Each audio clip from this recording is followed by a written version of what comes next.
ചുരുങ്ങിയ വർഷം കൊണ്ട് മലയാള സിനിമാ സീരിയൽ പ്രേക്ഷകർക്ക് പരിചിതയായ നടിയാണ് അവന്തിക മോഹൻ.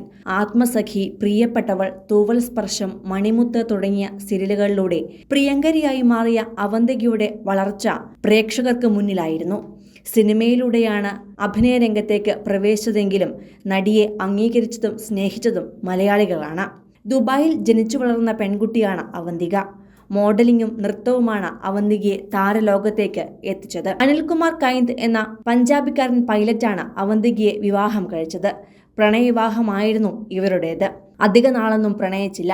എത്രയും വേഗം വിവാഹം കഴിക്കണം, കുഞ്ഞു വേണം എന്ന ആഗ്രഹമായിരുന്നു അവന്തികയ്ക്ക്. എന്നാൽ ഇപ്പോൾ ഭർത്താവിനൊപ്പമുള്ള ഒരു ചിത്രം പോലും നടി തന്റെ സോഷ്യൽ മീഡിയ പേജിൽ പങ്കുവച്ചിട്ടില്ല. വിവാഹ ചിത്രം പോലുമില്ല. അച്ഛനും അമ്മയും മകനും ഒക്കെ പേജുകളിൽ ഉണ്ടെങ്കിലും ഭർത്താവിനെ കാണുന്നില്ലല്ലോ എന്ന ചോദ്യം പലപ്പോഴും നടി മകന്റെ വിശേഷങ്ങൾ പങ്കുവെക്കുമ്പോൾ ആരാധകർ ചോദിക്കാറുണ്ട്.